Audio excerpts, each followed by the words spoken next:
thoughts, opinions, and general overall shade thrown on High at 9 News are those of the individual speakers and not those of High at 9 News, its audience, or its advertisers. The statements made do not constitute medical, legal, or financial advice, and for advice tailored to your specific situation, please consult with a licensed professional. Welcome to the High at 9 News Hour, where you will hear from cannabis industry experts and professionals from around the country talk about important topics while shining light on global issues and discussing cannabis as it relates to politics, regulation and reform, data and technology, science, research and medicine, family and parenting, art, celebrities and entertainment, fitness, sports, mental health and wellness, and plant-based medicines and entheogenics. Together, we are building a stronger community, fighting the stigma and creating change. With your hosts, Jason Beck and Rico Lamitte, joined by special industry expert correspondents from around the country, and daily antics brought to you by Cannabis. Coming to you live every Monday through Friday at 9 a.m. Pacific Time and high noon on the East Coast. And thank you all for getting high at 9 with us.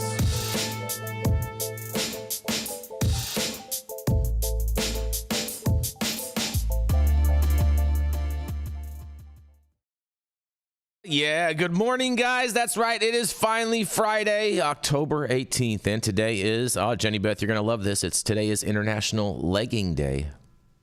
I do like leggings. I wore some this morning. It's cold. It's also National Exascale Day.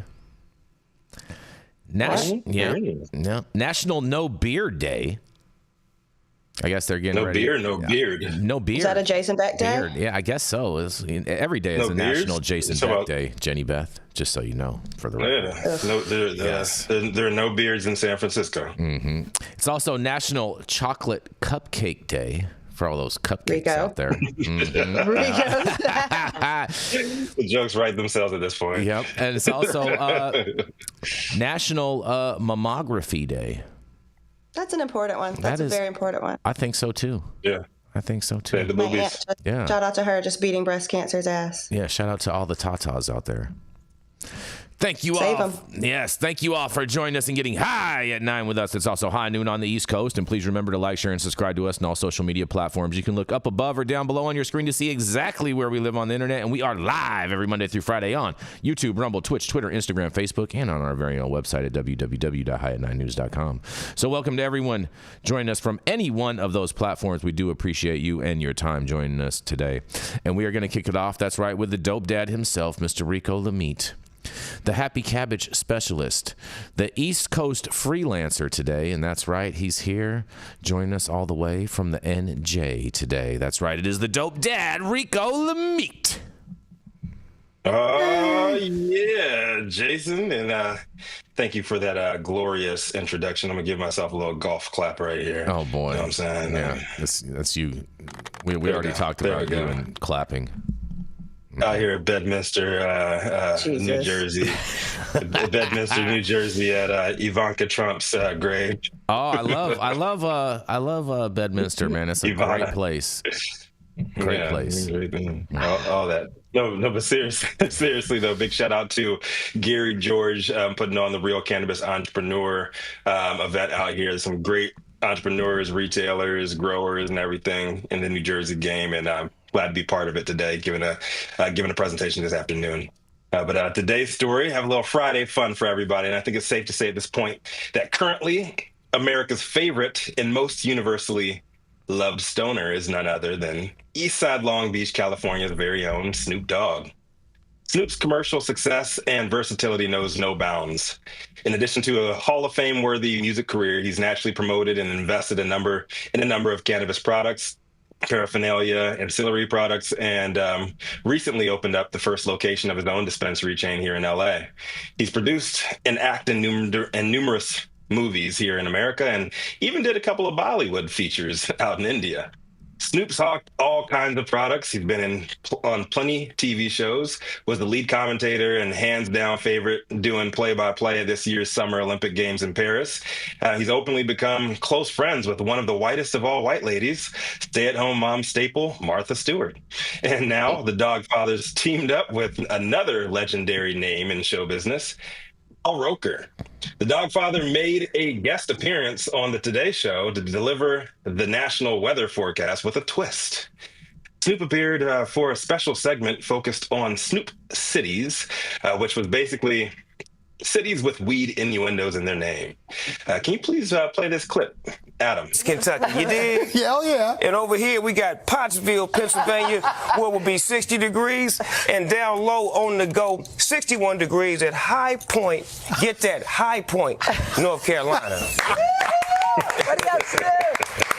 Best forecast of the day. Well, that's what's going on around the country in Snoop's country. Here's what's happening in your neck of the woods. Come on now. Hey, let me get this weather together real quick. Ow, it's 57 degrees in Mary Jane Falls, Nevada. That's right. And then I heard it was going to be 56 degrees in Stoner, Colorado. That's right. But my favorite is when it's nice, hot, and misty outside. 84 degrees in Blunt, South Dakota. Right. Sliding on down to this area right here, above the average highs.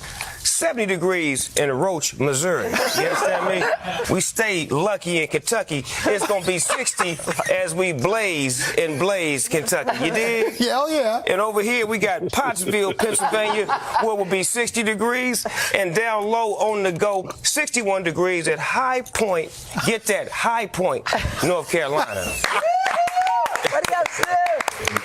That's what's going on. Totally out of the ordinary for Al Roker and the team because while it's usually not weed themed, tons of celebrities have helped to report on the weather and actually tied it to their own initiatives, like Scarlett Johansson, Larry David, Ariana Grande, to name a few. And I don't know how accurate the forecast was in the cities listed, but it had to be at least partly cloudy upon Snoop's exit of the studio over there at NBC. And we do have various anonymous sources who chimed in confirming that heavy clouds were seen hovering over Al Roker's trailer immediately afterwards.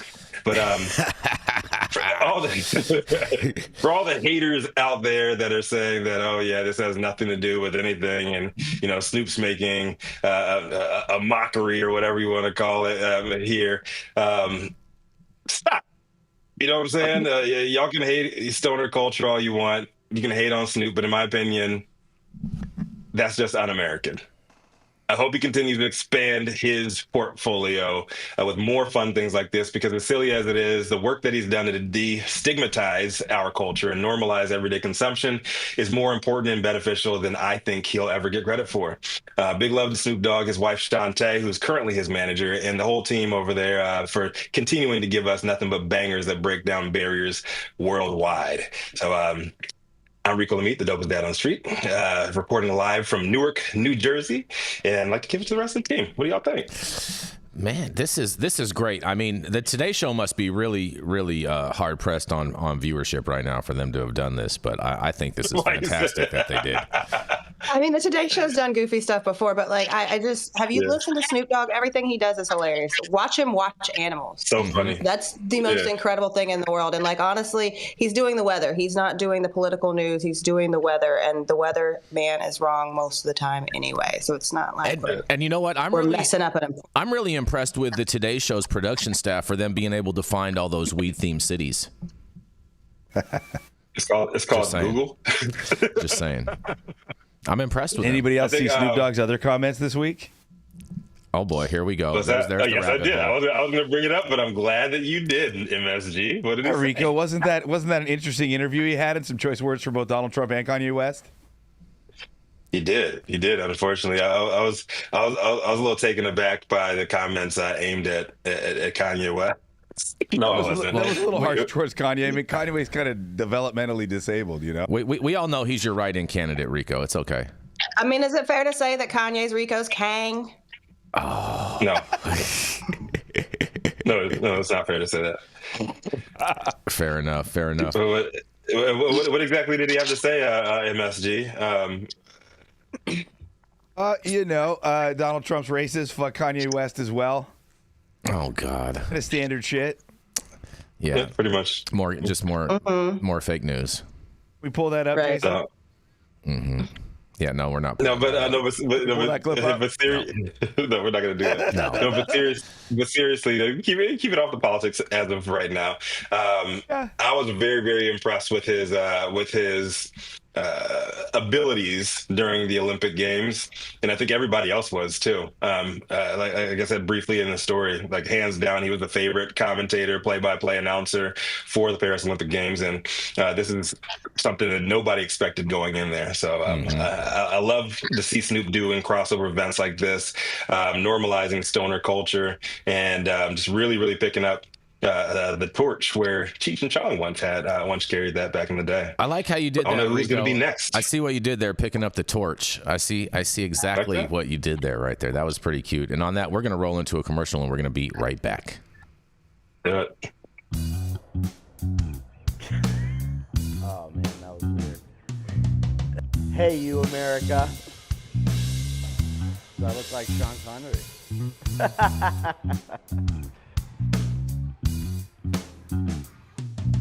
Good morning, America. Saman Razani coming to you live from sunny Los Angeles, California with the one and only highest host, Mr. Jason Beck, smoking on the best weed in the world. Did you know that we have an audio-only version of our podcast? You can find it on Apple, Google, Amazon, iHeartRadio, and Spotify. No excuses in 2024. If you haven't checked us out, check it out now. And also, check out what the Prophet's doing in 2024. Up next, Side 9 News head honcho, known for smoking the best weed in the world. The man who leaves a cloud of smoke wherever he goes. Yes. Who knows what color it's going to be? Red. I'm good. Go for green. I was going to make this political. Jason, everything doesn't have to be political. Either way, Jason Beck. I mean, it wasn't even political. I just like the color red. So I don't even understand why you did all that. But nonetheless, it's okay. Whoop. Yep, exactly. Let me tell you, I found this today, and I felt that it was timely since we had the doctors here today. We also are being joined by our friends over at Abstracts Labs, Dr. Ian Oswald, and so we want to thank you guys. We are going to be going overtime today with an abstracts presentation, and this is an interesting story. I'm not going to read this whole thing. You can read it all on our website at www.high9news.com. But it says legal marijuana contains dangerous mold, you guys, and states approve it anyway. That's right.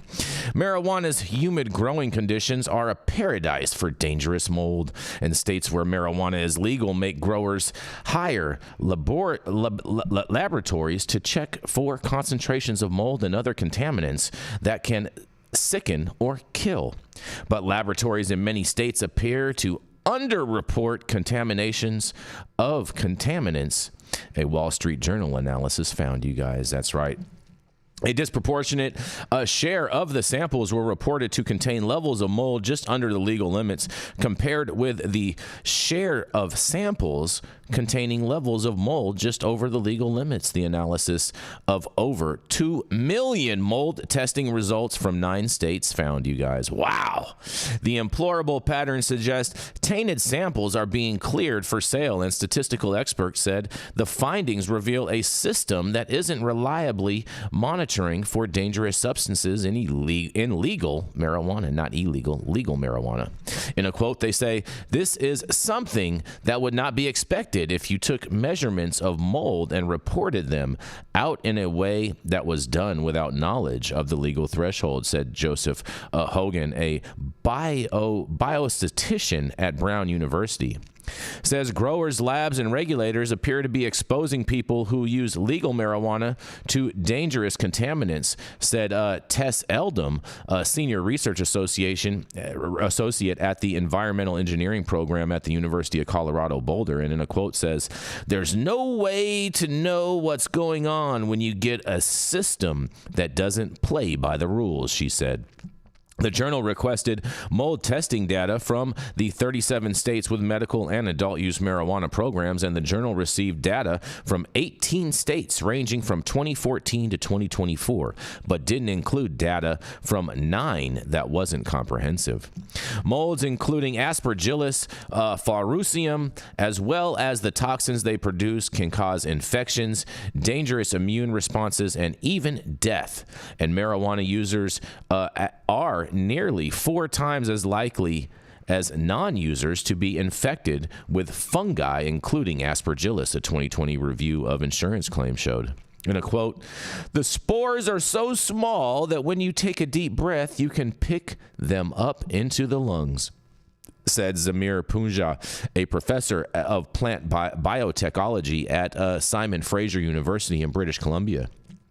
In the test results, the journal analyzed labs in Colorado, Massachusetts, and Rhode Island, where 4 times more likely to report results just under the legal limits than just over.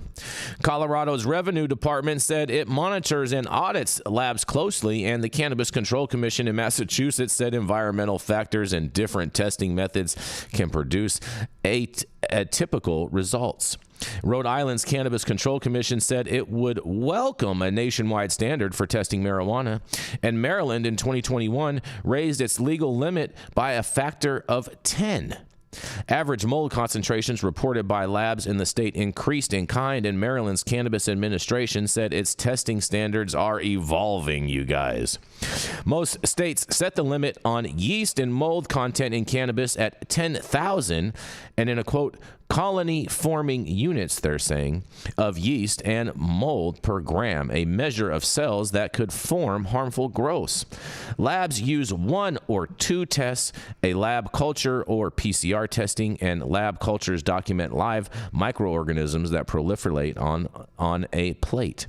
PCR tests search for their DNA fingerprints, and only a few states review the methods that labs use, you guys. The regulations were molded on those for other crops because there is little research on the cultivation of marijuana. It remains illegal federally, even as states have allowed it for its use and sale. And the long-term health effects of marijuana use are only beginning to get a closer look from researchers. In a quote, "We're conducting a big experiment without enough knowledge," said Dr. David Miller, a professor who studies fungi toxins at Clareton University in Canada.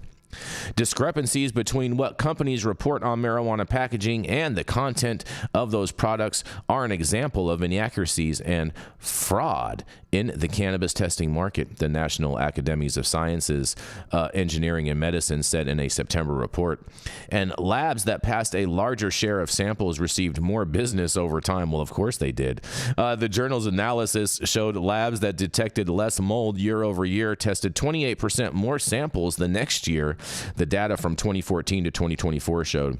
And competitors that reported more contamination year over year tested 50% fewer samples over the same period. From April 2021 through 2023, labs in Massachusetts that failed fewer tests than in previous years tested a median of 84% more samples during the next 12 months. And a processing plant in Holyoke, Massachusetts, owned by Florida-based Trulieve, tested 80% of its samples at the lab Steep Hill, Massachusetts, between May 2021 and January 2022. And Trulieve's failure rate for mold concentration at Steep Hill during that time was 1/6 the failure rate at labs that processed the rest of its samples. Trulieve said it selected state licensed labs based on factors including capacity, turnaround time, and pricing, and Steep Hill's methods were approved by the state's Cannabis Control Commission, said Shannon Hoffman, regional director of operations at Green Analytics, the lab's current name. She wouldn't comment on specific customers, and Lorna McMurray worked at Trulieve plant. The Steep Hill was testing most of its samples, and she died at the age of 27 after suffering an asthma attack there on January 4th, 2024. Her family filed a wrongful death suit against Trulieve, claiming moldy cannabis dust contributed to her respiratory attack, and the lawsuit alleges that a leaky HVAC system caused mold to grow on the marijuana in the processing plant, and a machine that workers used to grind cannabis spewed dust that contained visible mold, the suit says. In a quote, they say, "They did not protect my daughter," said Laura Brunel, McMurney's mother. And this article goes on and on and on and really kind of touches on that. And I just can't wait to hear what you guys have to say about this. You know, all these states say, oh, there's our cannabis is safe and this and this and that. But yet this report is saying that it may be just a situation of buyer beware. And I can't wait to hear what you guys have to say about this.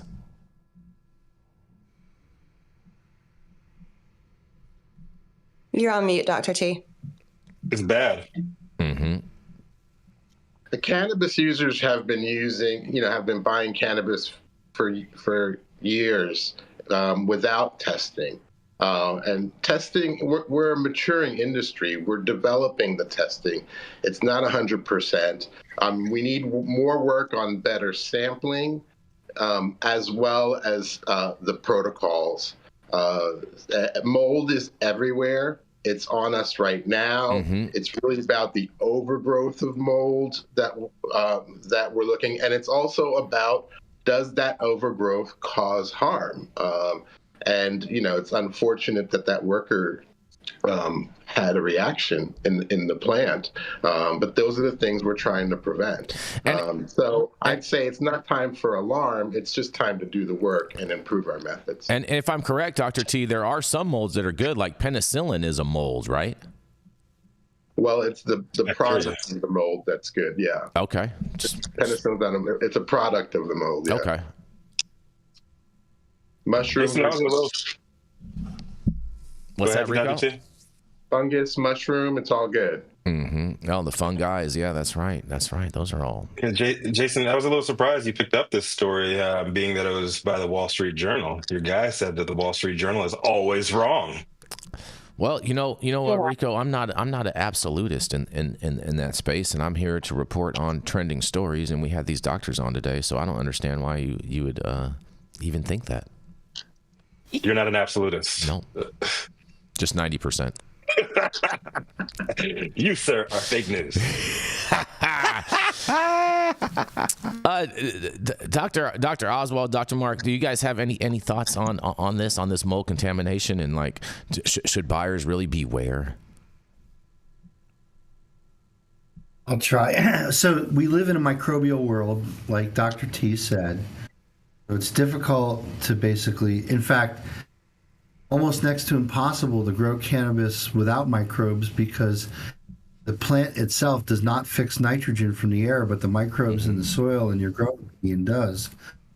But that said, there's an issue with throughput of testing that makes the PCR, which stands for polymerase chain reaction, which basically counts up DNA. The issue with that is that you could harvest cannabis that might get infected with, say, Aspergillus or one of these other molds. And if the cannabis is dried out to below a certain moisture content, there's no way that mold can live on that cannabis. Now, did mold once live on that cannabis? If you do a PCR test, you're going to find the DNA for, the mold carcasses that are still, I guess, on the cannabis itself. But in no way does that present a danger to the user, because the flower itself is dried below the content at which mold growth would happen.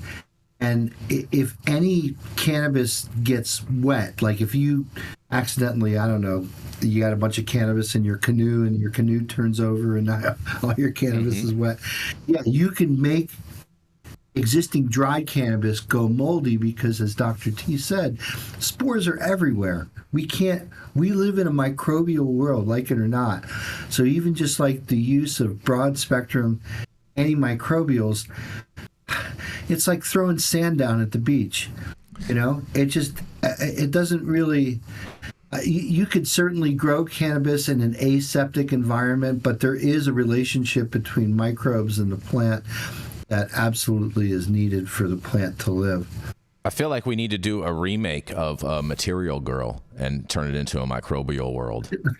That's what I heard too. That's immediately what I heard as well. I mean, I think there's a difference in something that is going to inherently happen and people who just truly aren't managing a proper environment to grow their cannabis. And then, we looked at Colorado when these regulations first started coming out.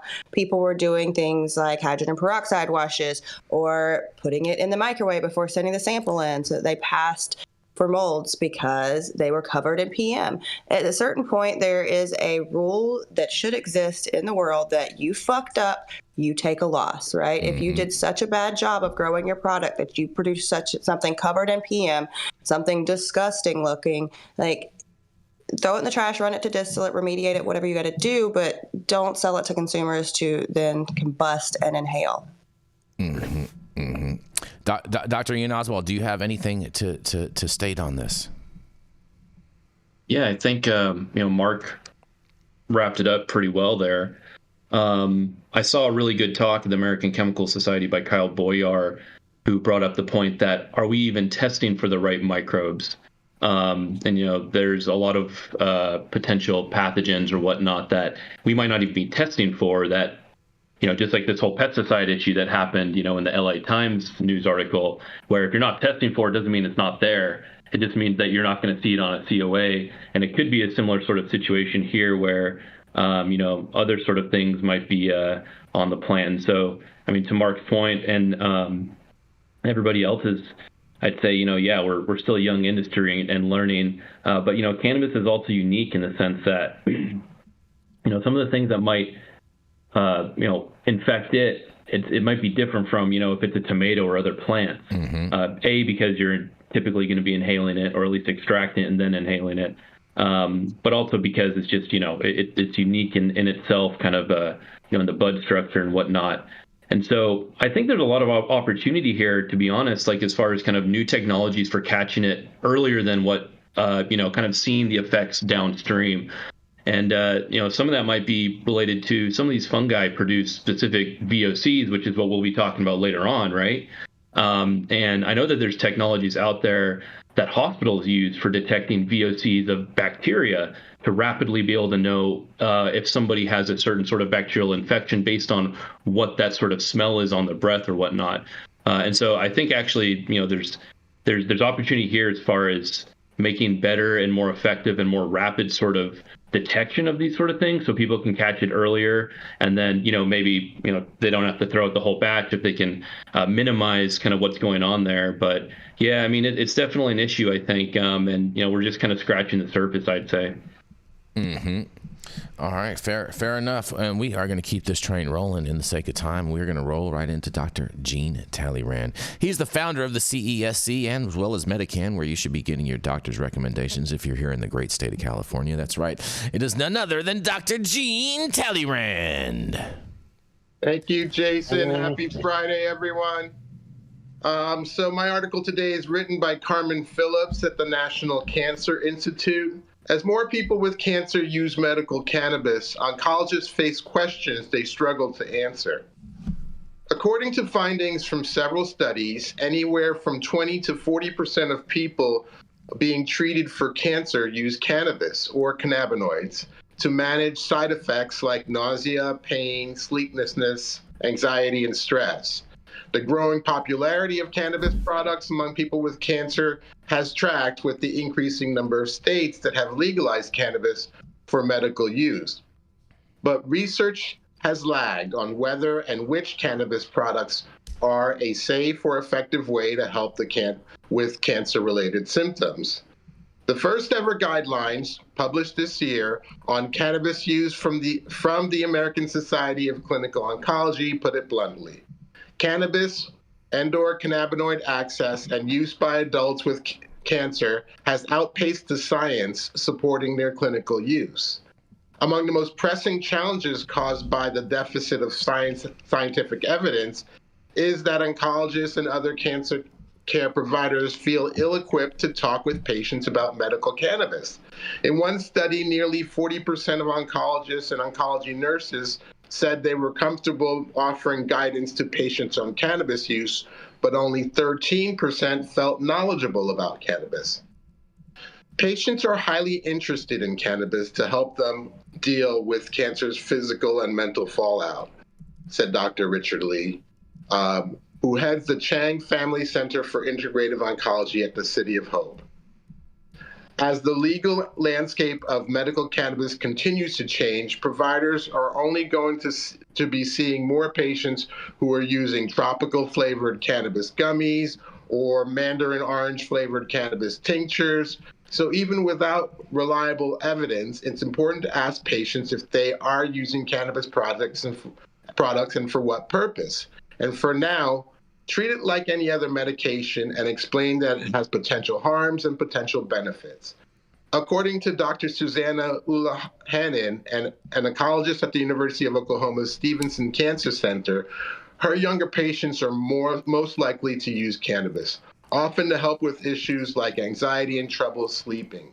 Her older patients, however, are more reluctant. And when they do ask about it, it's usually when standard medications she prescribes for problems like pain or lack of appetite aren't cutting it. It's usually when they bring it up to me, she said. I've tried this and it's not working. What do you think about trying medical cannabis instead? Access to cannabis is one thing, but whether it is safe to use is another question altogether. We absolutely don't have a good handle on safety, said Dr. Gary Ellison of the National Cancer Institute's Division of Cancer Control. One of the biggest concerns is whether cannabis products might interfere with patients' cancer treatments. For example, some studies have suggested that cannabis can make immunotherapy treatments less effective. It's known that cannabis can suppress the immune system, explained Dr. Mohab Ibrahim.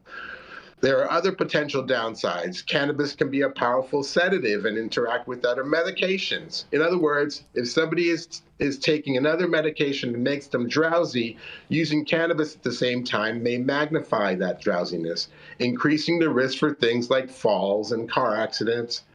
Explaining to patients that potential harms and lack of evidence around cannabis is challenging. During discussions with patients, providers are often swimming against a current of wishful thinking or misinformation. Dr. Ulahanen strongly recommends that patients tell their oncologist what cannabis products they are taking. Dr. Ellison finds that this doesn't appear to be happening. Only about 20% of patients using cannabis report having talked to their oncologist about it. So based on the comments of the doctors in this article, I can understand why patients are not discussing cannabis with their physicians. I feel that physicians don't take enough of the blame for the lack of communication and the lack of experience. They also don't take the initiative to learn from patients. There are cannabis specialists who are willing to share knowledge. To treat cannabis like any other medication, it's to ignore its greatest benefit. The simple answer to cannabis interacting with medications is to reduce the use of one or the other. Often medications that cause drowsiness are used for sleep or anxiety and can be replaced with cannabis. As well, cannabinoids have demonstrated a synergistic anti-tumor effect when combined with chemotherapy. So I suggest that physicians look beyond single agents and take the leap into the more complex and effective world of cannabis therapeutics. This is Dr. Jean Talleyrand with High at 9 News. Fascinating stuff. I mean, I think a lot of this has to do too, Dr. T, with the amount of doctors that are actually educated on cannabis from a medical perspective, right? Because there's a lack of education in medical school around cannabis. I think a lot of it stems from that. Yeah, we have to pay attention where the education comes from. When you're working in a paradigm that's not open to botanical medicine, it's hard to educate on botanical medicine. So we need to either adopt this new paradigm of botanical medicine along with traditional medicine, and then we can educate ourselves. But for now, we're struggling with something that's foreign to physicians. We did something really cool in Colorado many years ago, and I hope that it's still going on. I haven't stayed in touch with them, but it's a conference called MJ for MDs. So it's actual cannabinoid-based education, but the difference in that conference was it's not just them wasting time. They were getting actual credit hours, which if you have a medical license, you have to get a certain number to keep that license active. So that was really exciting to be able to provide those credit hours and actual education from actual cannabis experts, because I think taking that fear factor out of it, like, you became a doctor because you wanted to help people, I assume, Dr. T, not because you wanted to hurt them. And it's a little scary to add any substance if you don't truly understand it. So I think, giving that safe education is a really important factor, and it's going to be huge in the realm of patient access. I feel like that'd be a good name for a strain, Air with Caution.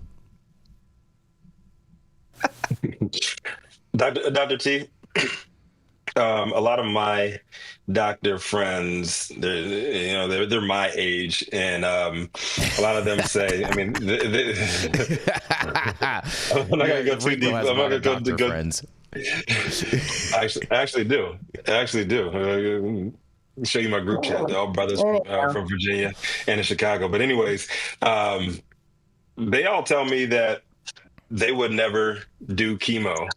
Right, they would never do chemo, pump that poison into their bodies. Is that something that that is prevalent in the traditional doctors' realm of doctors? I guess that they would not do chemo themselves, but they would administer it. Well, I mean, I don't want to do chemo, but I don't know what if I'm diagnosed with a stage 4 cancer. I might change my mind real quickly. So, it's hard to.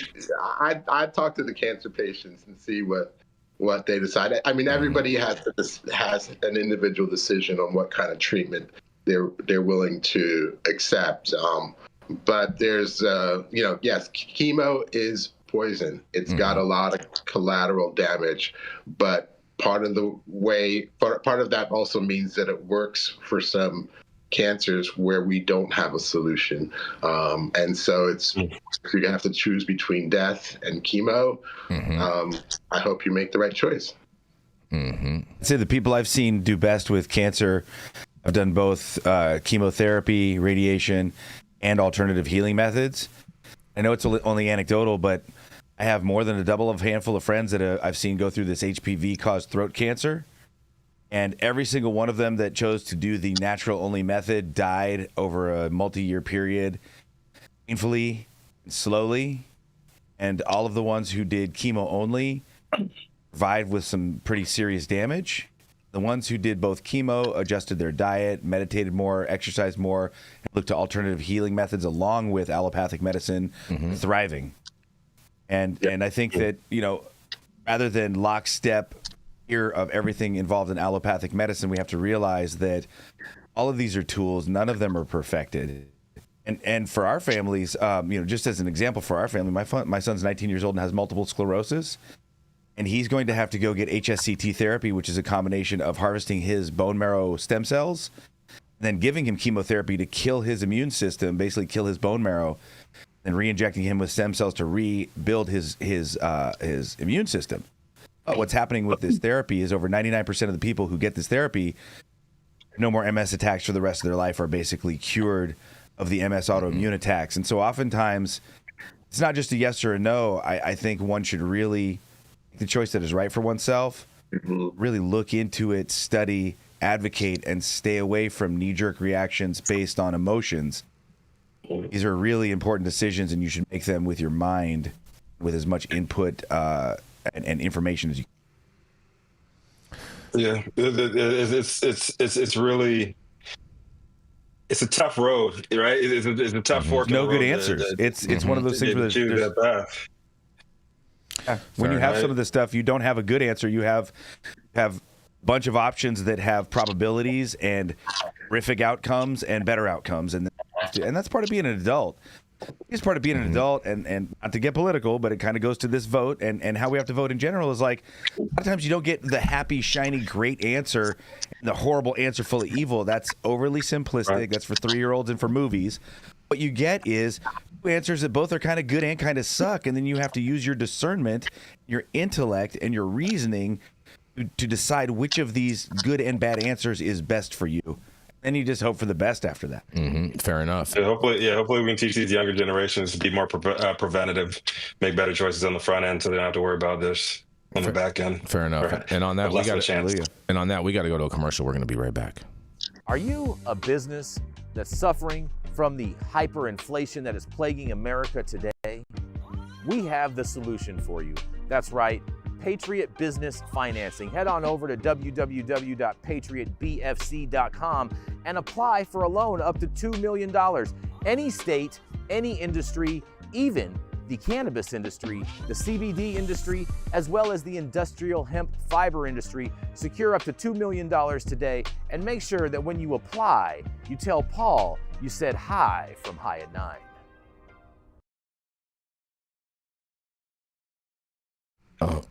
All right, stop whatever you're doing. Make sure that you smash that like button. I know you'll appreciate it. We'll appreciate it, and YouTube will appreciate it.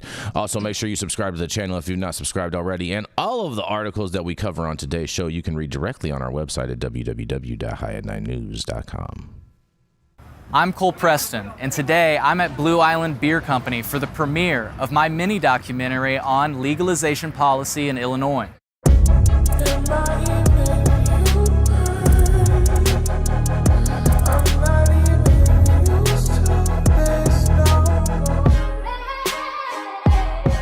I've been following cannabis policy since colorful Colorado legalized it all the way back in the day, and when my home state of Illinois decided to legalize it, I just became enamored. I wondered, what would it actually look like?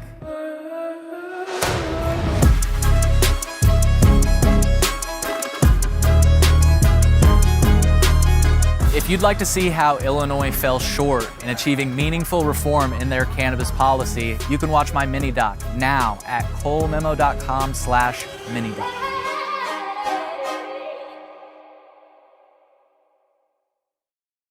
Like a modest. Rico, go ahead, Rico. Joining us live from Earth 616, it's the immortal cannabis wizard who walked with Jesus, and Jesus gave him, the cure to every common disease, and these motherfuckers wanted to capitalize off of it. Coming to the stage, y'all know who it is. Mathieu St. Germain. Thanks, Brother Rico. A really fun story today. Of course, it's about psychedelics. A single dose of psilocybin, or psilocybin, found to physically change the human brain. It is found that a single high dose of psilocybin can lead to physical changes in the brain. A study, which is in preprint and has not yet been peer-reviewed, involved 28 healthy participants who had no prior experience with psilocybin or other psychedelics. Participants were first given a 1 milligram placebo dose, and then were given a 25 milligram dose 1 month later. I believe 25 milligrams is about equal to around 2.5 grams. Results from EEG, functional magnetic resonance imaging, fMRI, and diffusion tensor imaging recordings were analyzed to assess if the human brain underwent any physical changes after consuming psilocybin. The results showed that anatomical and functional brain changes were detected from 1 hour to 1 month after the administration of the 25 milligram dose in all subjects, changes that were not seen after the 1 milligram dose. Numerous studies have shown that psilocybin can produce profound psychological changes in humans. This is the first study to show that the brain is physically altered after consumption. In a post on Dumpster Fire that is X and formerly Twitter, Dr. Robin Carhart Harris explained the physical changes observed in two frontal cortex to subcortex tracts, which became more compact after 1 month following the 25 milligram dose. Add that there was no change after placebo. We don't know what it means, but it was a solid detectable change. These results echo previous studies finding that single doses of psilocybin can alter the brain. 2021, a groundbreaking study by researchers at Yale University found that psilocybin given to mice increased the density and size of dendritic spines, nerve cells that aid in the transmission of information between neurons in the brain, and like extra Wi-Fi antenna. Behavioral analysis after 1 milligram and 25 milligrams psilocybin, current study increases in cognitive flexibility, psychological insight, and well-being were seen 1 month after the 25 milligram dose of psilocybin. All but one participant rated their high-dose experience with psilocybin as the single most unusual conscious state of their entire lives. Single exception rated it within their top 5 most unusual. Not too bad. Present work sheds important new light on human brain changes after first-time high-dose psilocybin, the author said in the preprint, adding that between subject confirmatory studies are now required to examine the reliability of these novel findings.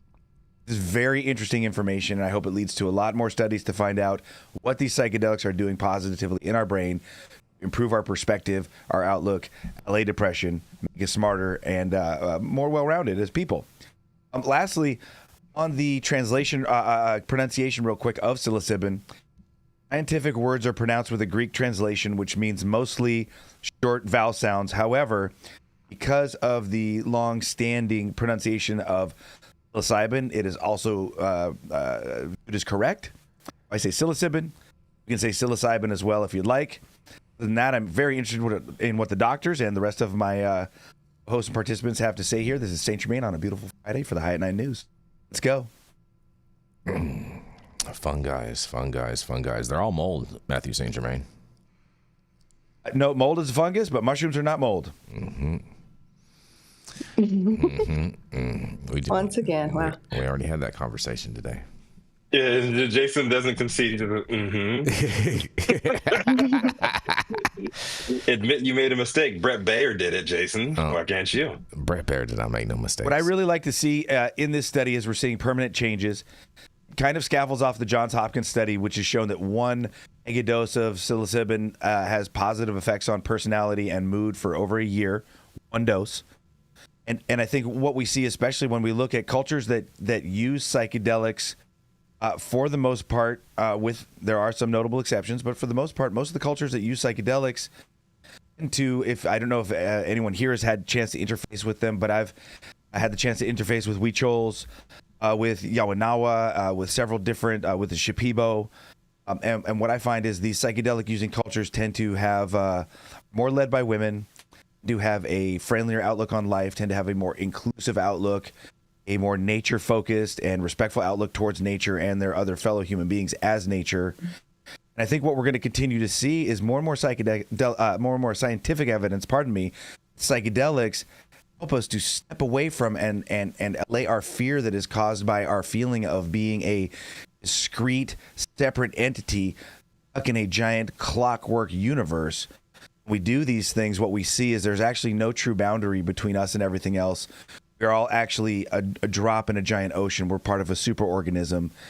And like any organism, we wouldn't cut off our finger in order to make our other fingers feel better. We would find a way to heal that finger, to integrate the rest of ourselves, to make our entire body whole.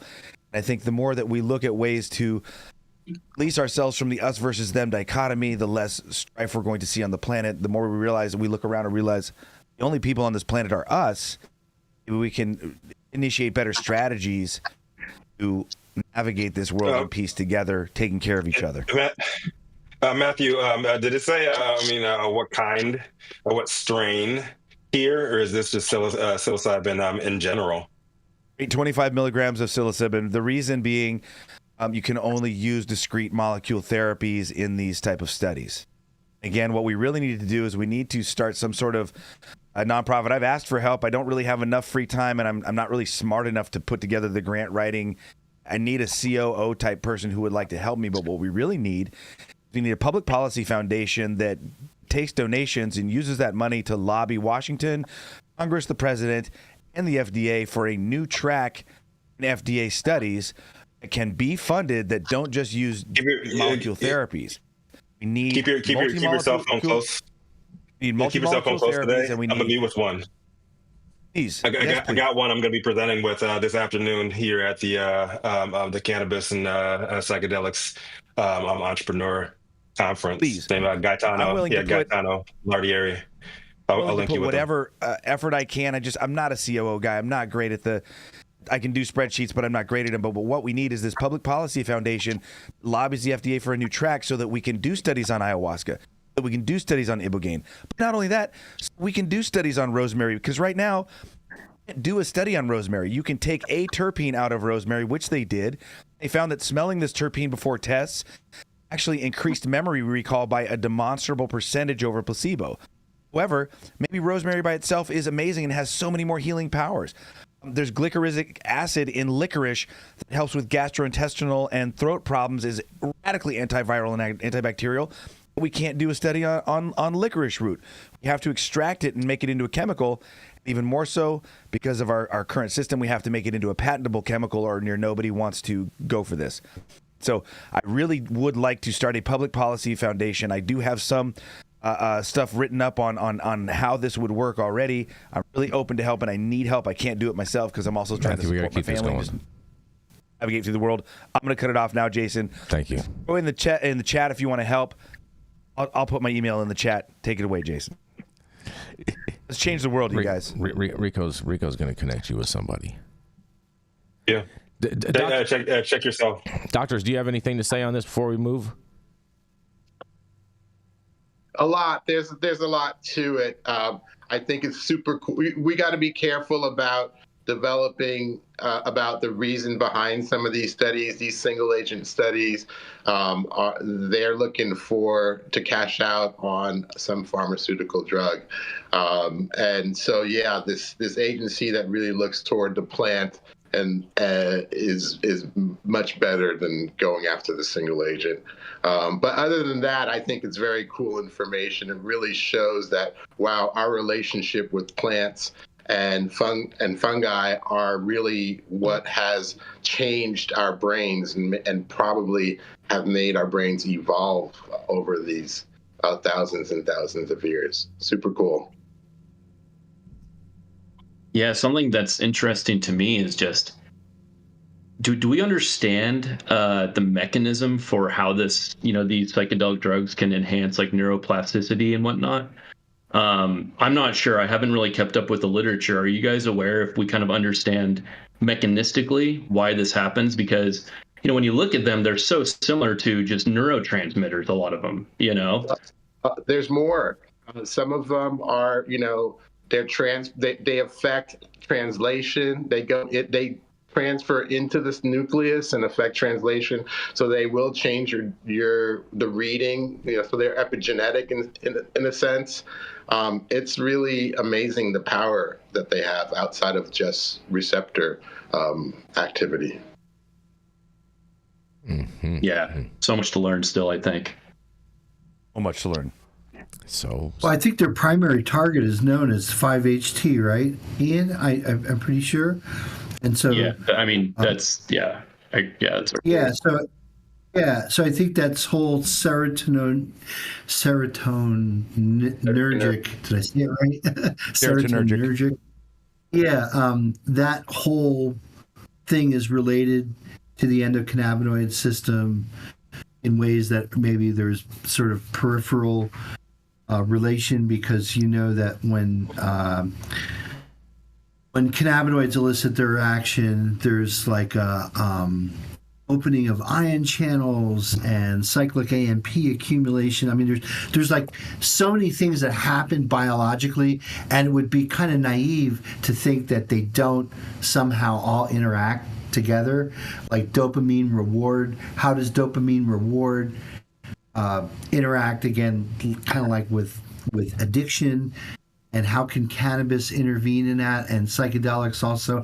I think these things are all related. It's kind of like the software that's in our brain, and we're just sort of throwing a monkey wrench in there and looking to see, what works and what doesn't.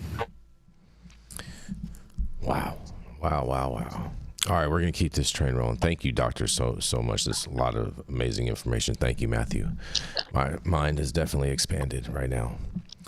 We are going to roll right into America's sweetheart. That's right. It is none other than Jenny Beth Dills. She's the founder of Kind Cannabis and of Justice Served a 501c3. And that's right. It is none other than Miss Jenny Beth Dills.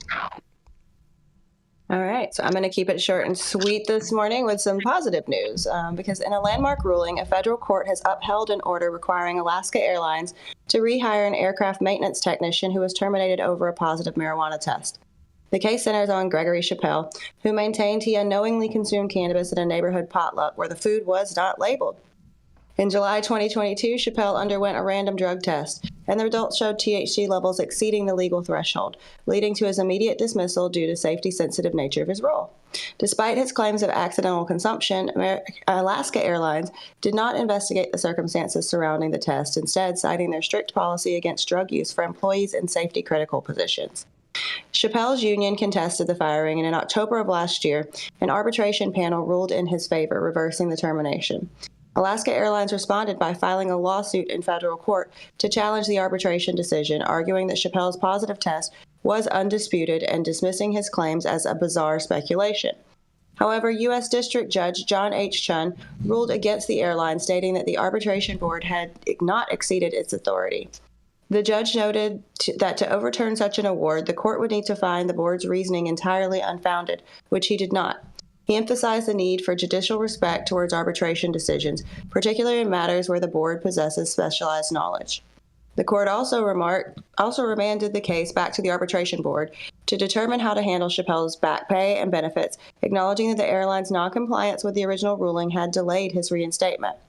This case underscores the growing tension between state and federal laws regarding cannabis use, especially in the workplace. As more states legalize marijuana, employees are increasingly challenged to reconsider their drug testing policies and the implications for their employees. Attorney Lee Shiham, representing Chappelle's union, pointed out that the ruling reflects a cultural shift regarding cannabis, stating that marijuana is now ubiquitous and should not lead to the destruction of careers based on outdated testing practices. He remarked that we're in a different age where arbitrators can take the evolving legal landscape into account when making their decision.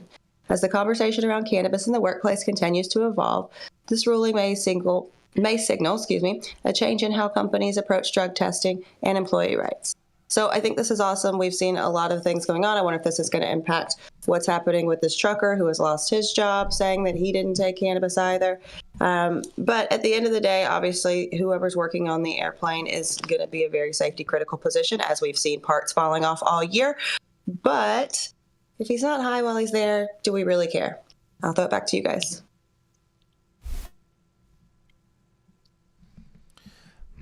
Well, I mean, I think it's great that he's getting his job back. Yep. I mean, this is good news overall. Good news overall. I think we need to remove THC from testing. Period. Say that again, Dr. T. We need to remove THC from drug testing. It just doesn't work. I totally agree with you on that. I feel like if you're not intoxicated, then it shouldn't be a problem. That's just pretty easy. And Jenny Beth, I believe that shot that you took at Alaska Airlines about the planes falling apart was well warranted too, because you see how that's disappeared from the headlines because of the people that are behind it and the money that's behind it too. Well, it's not just Alaska. Americans got parts falling off. There's wheels coming off mid-flight. It goes all the way to the top. There's Boeing, there's big dollars, big government contracts, and it goes to global war and genocide. But we're not going to get into that because we got some great things to end the show on. Yeah, we can keep it rolling on. But we noticed when those tariffs came off, we started importing parts from places we probably shouldn't import parts. Now they're falling off of things. But I'll just leave that there. Yep. Sounds like sabotage to me. But all the money. All right, Rico, let's roll into Dr. Mark. Oh yeah, y'all. You guys know what's up. On Fridays, it's time for some education because we have a highly recognized New England-based organic chemistry expert who always brings that heat to y'all blue books, the professor himself, the anti-boof peddler of truth, the man, Dr. Mark, in the dark, Scialdone. Doctor. You got some specialness with us today, too, yes. Dr. Mark, don't you? Well, thank you, Rico. Yeah, always. It's Friday, right? It's a beautiful fall day here in Vermont. We actually got a little dusting of snow on the high peaks. So we got snow-capped peaks, and we have leaves that have turned colors. So we have what we call snowleage, right? A combination of snow and foliage together.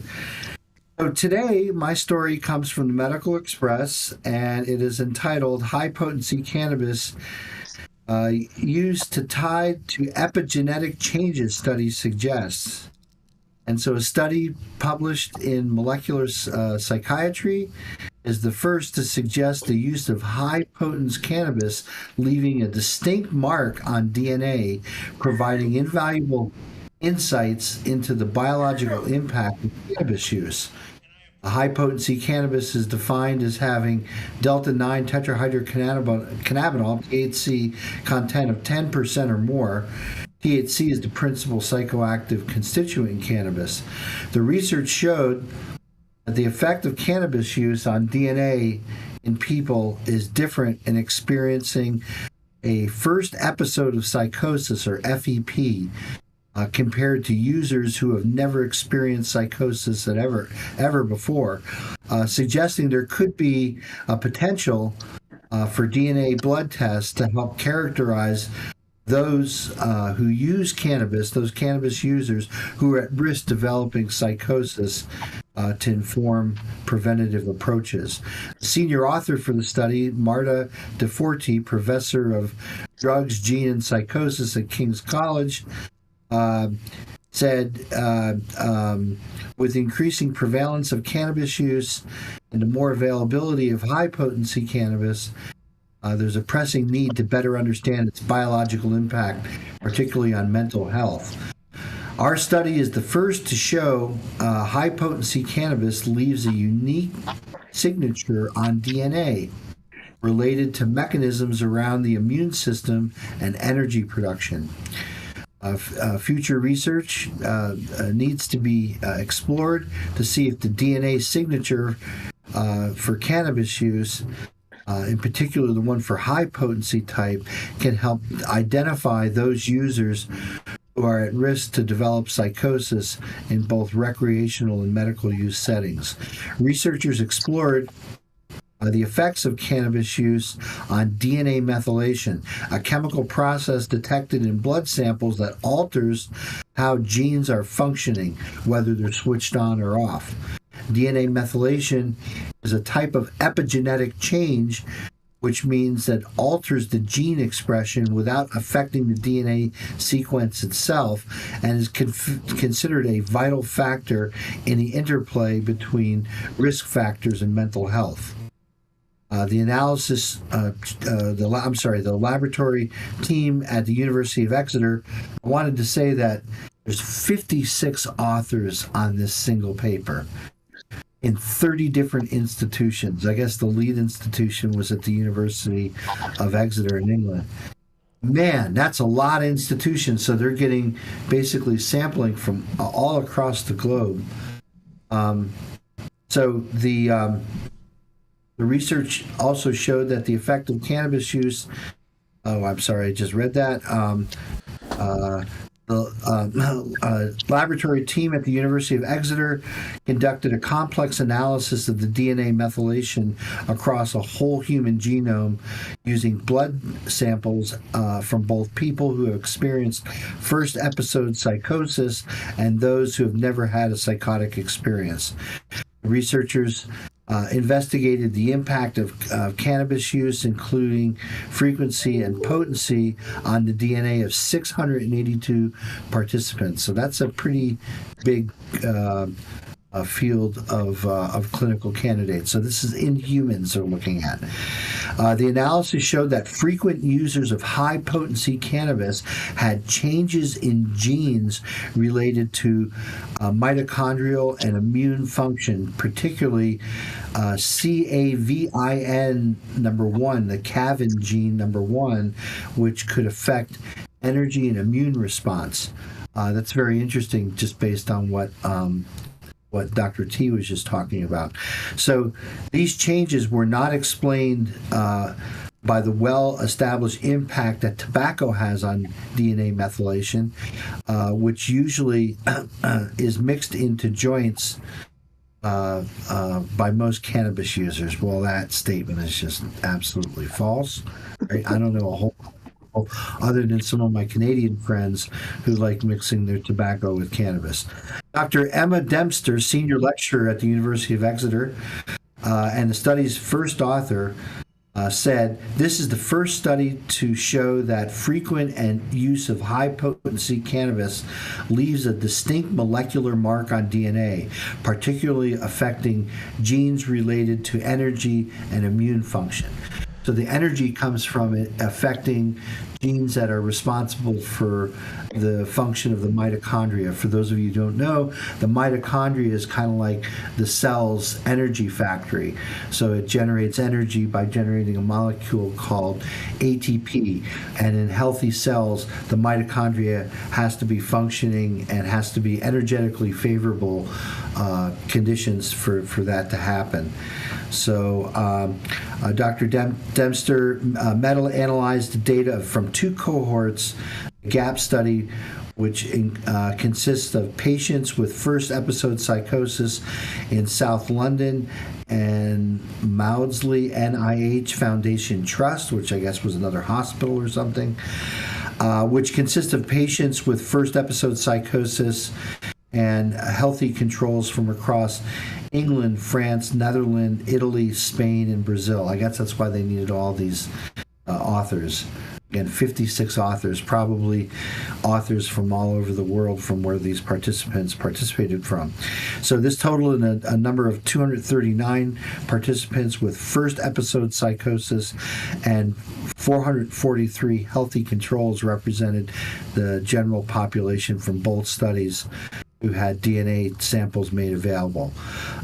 Most of the cannabis use or users in the study using high potency cannabis used it more than once a week, which was actually defined as frequent use, and had first cannabis use at the age of 16 years old on the average. So, okay, let me kind of break this down. So DNA methylation is actually a natural process in the body where a methyl group, that's why it's called methylation, is added to one of the building blocks of DNA called cytosine. And cytosine is an important building block. It's one of the base pairs in DNA. It's one of the rungs of the ladder of DNA, if you think of DNA as a twisted ladder, which looks like a double helix. So it's an important process that needs to happen to regulate gene expression and gene function, which ultimately regulates protein synthesis and protein function, which is how our bodies metabolize and how our skin is a protein, hair is a protein. So the central paradigm of biology is to take genetic information through the DNA and then through the replication of something called RNA to basically synthesize proteins that we're made out of. And this is basically how biology occurs. So what was known with tobacco users is there are sort of abnormal methylations in DNA, and they tried to relate that to tobacco-related disease. I think they're still in the infancy of understanding that translation of the modification of nucleic acids like DNA and how that relates to through the genetic expression and ultimately protein synthesis, how that affects the well-being and healthiness, and how that affects metabolism during diseases like cancer and immune disorders like AIDS and whatnot. So I'm not saying that this is bad. Actually, they've known for a couple of years, there's a couple previous studies that's been shown that cannabis does impact this DNA methylation process that naturally occurs in our body.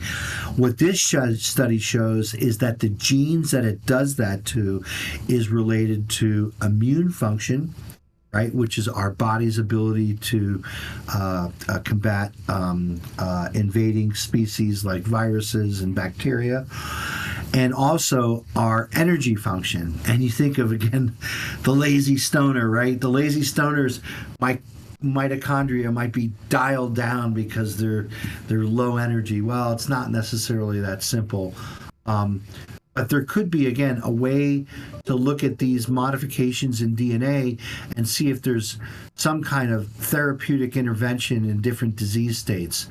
So I think this is very important research. It's very great to be published. It's very great to be able to make a connection between the genes that this happens on and the functions in the body. And so now these researchers will take this, and other researchers will take these results and try to really find out what's happening in the body with high potency cannabis users. So that's sort of, Dr. Mark's breakdown of this article. I'd be interested in what my cohorts have to say here, but that's it from Friday from here at the grounds of St. Michael's College in Colchester, Vermont. I'd be interested in what my correspondents have to say about this article. Mark, do you know what other natural sort of processes or things we encounter in our lives that might lead to DNA methylation? And is DNA methylation typically bad? I mean, I kind of would assume any sort of modification to, amino acids and whatnot wouldn't necessarily be good.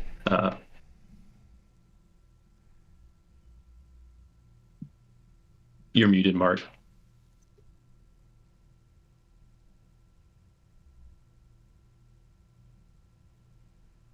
Sorry about that, Ian. Yeah, great question.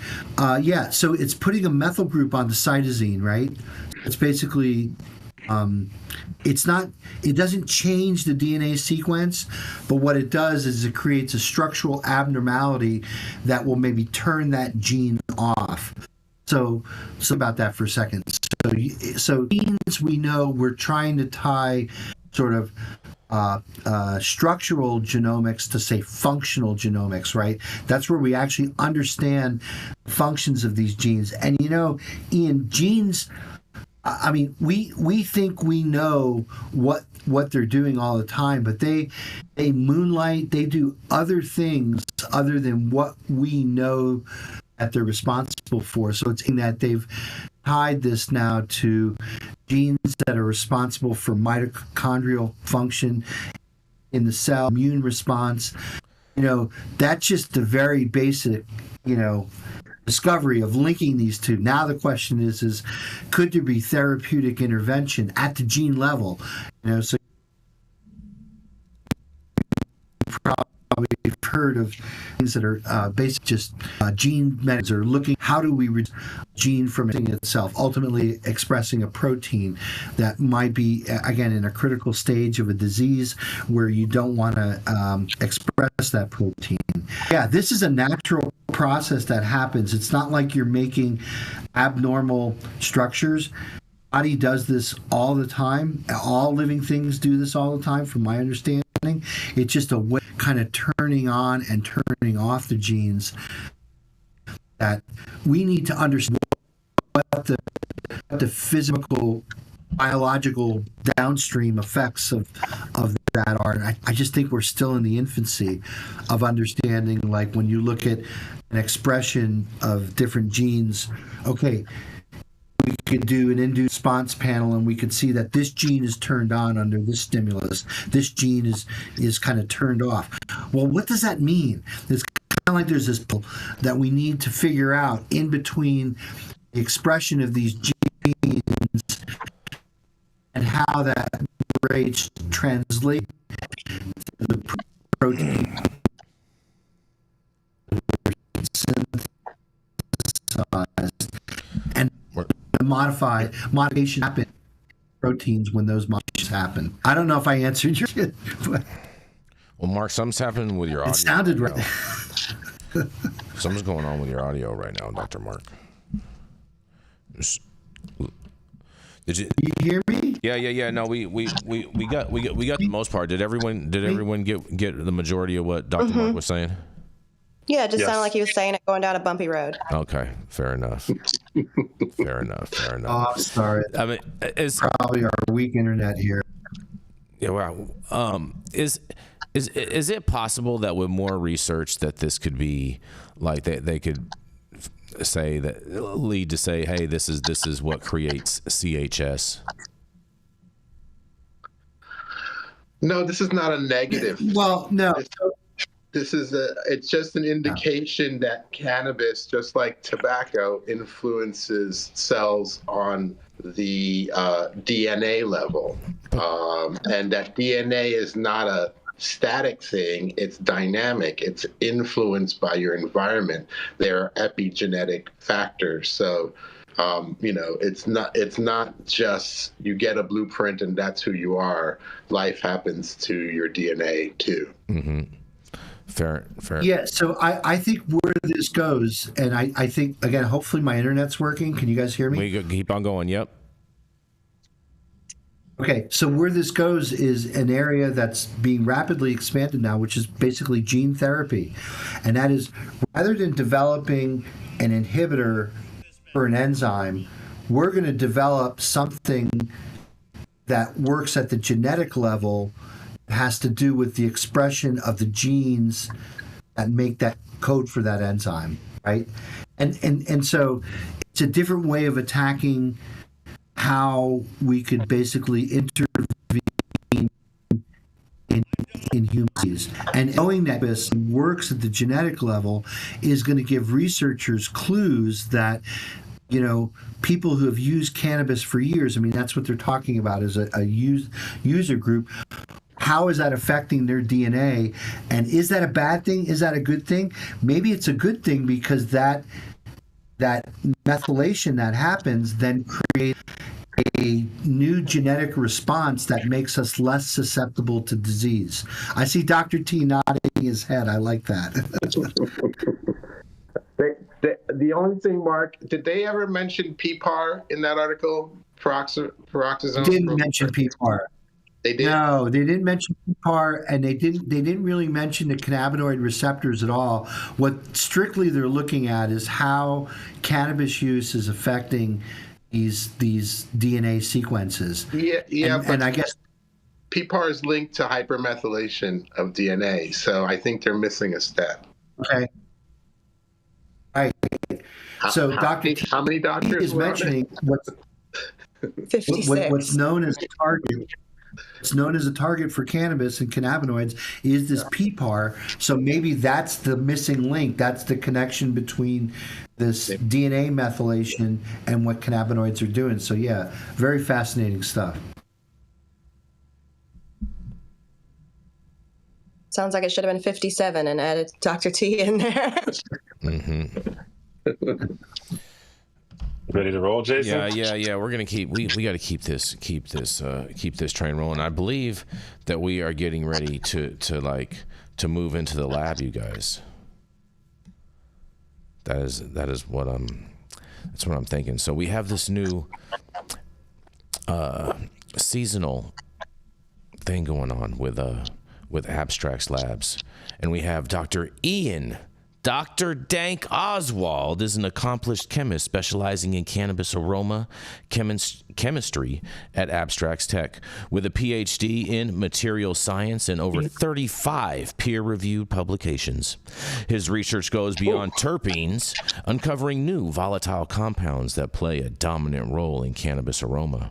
And Dr. Oswald's work with cutting-edge analytical tools like two-dimensional gas chromatography led to the discovery of cannasulfur compounds, that's right, CSCs, pioneering new insights into the chemical complexity of cannabis. Today, he's going to talk about his new discoveries in the first of the Dank Lab series, you guys. And so how this is going to work is Dr. Oswald is going to present. Anyone in the audience watching this live chat and participating in that, any questions that you guys ask, the doctors will answer as well. If there's research that's posted to that, they will post the links into the chat. And if you are watching this video after the live show, those will all those links to all the questions and everything will all be in the description of this video, so then that way you can follow along with the research as well. And so without further ado, it is none other than Dr. Ian Oswald from Abstracts Tech. Well, thanks, Jason, and everybody else. Glad to see everybody here. So everybody can see my screen all right? This little presentation. There we go. Yes, sir. Cool. Yeah, so this is going to be the first in a series of just kind of short presentations over the next probably year, kind of quarterly, just summarizing some of the research that we are doing at Abstracts Tech. And so this will actually kind of start at the beginning of what we did, which is discovering some of the compounds that contribute to that gassy, skunky aroma in cannabis. And so, everybody in this room and probably listening is aware that cannabis produces so many a wide diversity of aromas. And, shown here are some pictures of buds that have come through a lab that we've taken pictures of, and some of the aroma descriptors associated with some of those. I'm sure many of these look familiar to many of you. But for a long time, the descriptor kind of gassy cannabis, that gas, or even the skunk notes in many varieties, it wasn't really well understood what the chemistry was there. And so I'll just briefly go over what that is and how we got to understand what the chemistry is behind those aromas. And so just really briefly, if we want to kind of look at broadly what the chemistry of cannabis is, the phytochemistry, at least the secondary metabolites, this is kind of simplified Sankey diagram that kind of illustrates this. And so we have cannabinoids that many people are familiar with, and probably like the most fascinating part of cannabis There's other stuff such as waxes, lipids, canflavins, and whatnot. But at Abstracts, really what we're interested in is the aroma of cannabis and what makes it tick as far as the chemistry. And a lot of folks have looked into the terpenes for years now, decades really, mainly because they're the most abundant as far as their concentrations go. But none of them really hit the mark as far as some of these nuances that many varieties possess. And so what we're going to be looking at today is this tiny sliver coming off the aroma compounds part of this chart that we generally refer to everything that's basically not terpenes as flavorants. And specifically in this talk, we'll just focus in on a subset of these cannabis-sulfur compounds, these sulfur-containing species that produce really potent aromas. And so, again, cannabis produces a lot of different smells, depending on the variety, depending on how it's grown. And a lot of people, again, have focused on these sort of terpenes. But if you look at these terpenes and if you ever have them isolated and be able to smell them in a lab, none of them really have that really potent, gassy, skunky scent that many people really are looking for and kind of use as a quality metric for freshness as well as kind of maybe potency. And so that led us to, hypothesize that there's something else beyond just these major terpenes that are generating these aromas. And so when we first started this research back in 2019, we were just, thinking about this intuitively, as chemists and just as people really. And we were looking into nature. And so it's well known that a lot of sort of potent aromas out there in nature are produced by compounds that have sulfur in them. And so a great example of that is garlic as well as onion. But in the case of garlic, two of the most important VSCs, so volatile sulfur compounds that contribute to its really pleasant fragrance when you cook it, when you grind it, etc., are diallyl sulfide and then diallyl disulfide. And so having that sulfur in there really kind of packs the punch. The same thing with actual skunks themselves, where the chemistry here has these thiols, 3-methyl-1-butane thiol, 2-butene-1-thiol, and there's a host of others as well, but these are some of the most important. But what's interesting here is the structure on the bottom left is actually almost identical to that in cannabis that I'll show you. The only difference being that cannabis produces a compound with a double bond in it versus all single bonds. And so the instrumentation that we used for this, it's fairly advanced. I'd say testing labs wouldn't really invest in this sort of thing. And so I'd say I'm pretty lucky being able to do a lot of exploratory research here at Abstracts. But basically what we have are three main detectors. We have mass spectrometry that's used for actually identifying these compounds, getting their chemical fingerprints. We have an FID used for quantifying the non-sulfur species. And then really the key for this work was the sulfur chemiluminescence detector, because I'll show that it basically simplifies the problem greatly if you suspect, as we did, that the compounds that are really important for this aroma contain sulfur.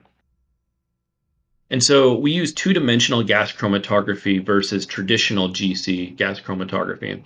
And just to give you a quick overview of how this works, on the left, we can think of a cannabis flower or product as having a very complex combination of different compounds leading to its specific aroma.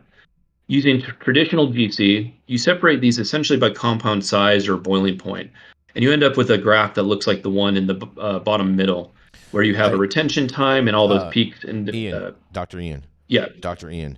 Yeah, can you hear me? Yeah. No. You're on screen 1, and every time you switch the screen, we're having a video issue when you switch from so.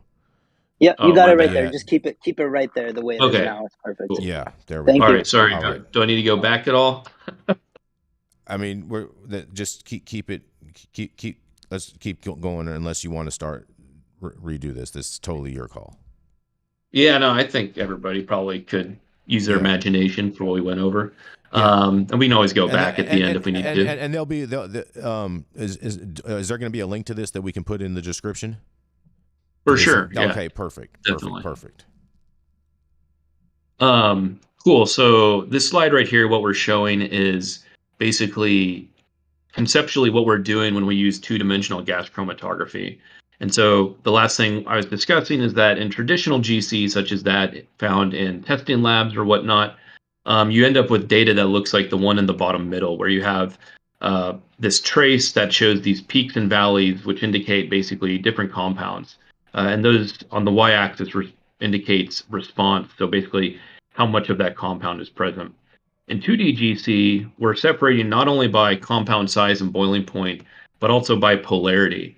And what this does is basically deconvolve the data such that we can pull apart things that are still chemically similar that we might not be able to get very clean spectral signatures for in traditional GC. And so instead of having a graph in the middle, we have something like that on the bottom right, which looks like essentially a heat map where each of those little peaks or those smears indicates an individual compound.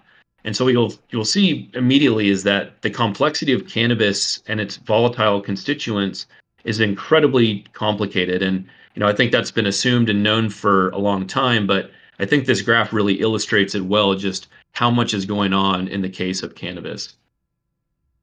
And so when we did this study, in essence, what we were doing is we're using the 3 detectors kind of working together to solve this problem of what makes cannabis gassy or skunky. And so on the top left is the data trace from our sulfur chemiluminescence detector. And what you'll notice is that there's not too many peaks in this data. I highlight probably about 10 here in this sample. Whereas if you don't have the SCD and you're basically trying to hunt these down with no knowledge of where they are, that would be the bottom graph, which is the mass spec, which shows you everything. And so looking for these specific analytes with no information what they are ahead of time would be very difficult. And so the SCD is basically like a cheat sheet for us, where we can see them in that data and then go to the mass spec, look at what their spectra looks like, and then identify what they are and then quantify eventually. But one aspect of this is we wanted to answer the question of, well, this chemistry is related to the aroma of products, and so we need to relate that back to essentially what do the humans say when they smell these samples, so that we can kind of draw correlations between specific chemical groups and that aroma. And what we did is we got a sensory panel together, and we procured a bunch of different varieties from around the LA area. And all we did was have them rank based on how potent or loud is this product to you, right? And so everybody recorded their scores, and this is how it looked. And so at the very top, we have Baccio Gelato with a pretty small sample age, so it's pretty fresh, and a very high olfactory score. And on the complete polar opposite end, we have Blackjack, which still fresh, but it was ranked as basically having none of that potency that we were looking for. And so what we did is we basically went to the bookends to see, well, what is chemically different between these two that have a very different aromatic quality as ranked by the panel. And what you can see here is that the SCD data shows very clear differences in the data. And so these VSCs show much more intensity in the sample that was ranked to be more olfactorily potent versus the one that had much less intensity. And what was really cool about this is that we could actually track, on the right is a graph where I'm pointing at the peak for VSC3, just shown in a 1D plot. And you can see that peak intensity over the course of the samples, when ranked from top to bottom, most aromatically potent to least, basically concomitantly decreases as a function of those samples. And so that was very good evidence for us that these compounds correlate with the aroma that people are describing. And so something else that was kind of neat about this is a lot of these compounds, or a few of them at least, have rarely been described in nature before. And so VSC3, which is prenylthiol, that's one of the key contributors to the gassy, skunky scent. It's known. It was in the databases that we are indexing against. But the other ones, actually, none of the other 4 were in the databases. And so we had to solve these basically by pen and paper based on what the data actually looks like here. And so we were able to do that. We had them chemically synthesized, and then we validated their data on the GCs to confirm, yes, these compounds are indeed correct. And we also did sensory on each of them, and they're all extremely potent. They all have that skunky nuance, some borderline on the more olaceous sort of aroma, so kind of more like garlic or onion-like. but they're all extremely loud as far as their aroma potency goes. And so the two most important ones really that we found kind of that track the most, both in concentration as well as that correlation to the aroma, were these two shown here, this VSC3 and this VSC5. Something else that was interesting that we found is, what is the relationship between certain dominant terpenes and the concentration of these compounds? And really what we see is that there's minimal relationships to these, except for terpinolene-rich varieties, which I'll go get into in a little bit. So what that means is that you can have limonene-rich varieties, you can have myrcene-rich varieties, you can even have ocimene-rich varieties that we've measured, caryophyllene-rich varieties, that can have a wide divergence of the potency and the amount of these compounds. And so there's not really a clear correlation between, okay, if I have high myrcene, I will have more of this gassy aroma. You can actually have high limonene that is comparable to that. And so that kind of goes against what a lot of people have been saying, or traditionally thought that. I think a lot of folks associated myrcene with OGs because it's one of the dominant terpenes there, but also typically OGs have a lot of gas in those aromas. But really, it's this data kind of shows that myrcene is kind of benign in the context of that aroma. One of the cool relationships we built when we did this is that the VSCs in cannabis are remarkably similar to those in garlic. And so these compounds in garlic are some of the ones that actually engender it with some of its medicinal value. And so it makes us wonder if perhaps these VSCs in cannabis might as well. And so we are working with a university looking into some aspects of this. The other thing we were interested in is, once we knew what these compounds were, how do they change during plant growth? Can we actually track these as a function of time and then briefly afterwards? And what we found is that yes, we can definitely track these VSCs as a function of plant growth. And you see this rapid rise in all of them towards the end of flowering, and then in cure, by far, they're the highest concentration. And then there's a rapid drop even after just about a week of storage after they were cut and trimmed and whatnot. So I think this is really informative, not only for producers of cannabis, cultivators, but also it highlights that packaging could end up having a really strong influence potentially on retention of these compounds, which again, if people use this for a quality metric in cannabis, it's pretty important. So we're actually going to continue this study, looking at basically the curve going further into time into the future to see how do different packaging conditions actually influence the retention of these compounds. We then did vape products because that's such a huge market share within the cannabis space. And yeah, I mean, these things come through really nicely in BHO extracts. That's what we were measuring here. Interestingly, this prenyl thioacetate was actually higher than VSC3 in some of these cases, which is interesting, giving a slight different nuance of that sort of gassy aroma when typically VSC3, the prenyl thiol, is higher. And so I'd mentioned that the CSCs typically are kind of not really correlated to dominant terpenes. That's true except for the one case of terpinolene-rich varieties. And so what I've shown here is a really nice graphic from a paper by Nick Jackomis, who was at Leafly at the time, who basically sampled about 10,000 plus testing lab data sets and looked at what does the kind of the chemistry look like from a terpene perspective across the whole United States. And what you find is that there's these two main clusters that you get. You get this green cluster shown here, and then this red cluster. The red cluster is unique because it's terpinolene rich. And what's so interesting about this when I saw this paper come out is this correlates very strongly with what we see with the canosulfur compound concentrations. And so essentially these CSCs are almost absent. Very rarely do we see these in terpinolene rich varieties at all. But they're all over the place in the green region. And so those would be myrcene rich, caryophyllene rich, et cetera. And so I think this, leads to some really interesting questions, which is, why do these terpinolene rich varieties not produce these compounds? And could, eventually breed them up if people wanted that aroma? Or in the case of the other group, could you breed them out? So a lot of cool questions, I think, coming out of this work that we did a few years ago. And then the last thing is, I had mentioned earlier, is, what is the time dependence of these compounds as a function of time? And so if you have very fresh flower versus aged flower, what does this curve look like? And so this is the packaging study we'll be doing next year that'll be tracking these compounds as well as terpenes to show that, our hypothesis is that these volatilize more rapidly than terpenes, and therefore that sort of freshness will be more rapid than if it was just terpenes driving the aroma alone.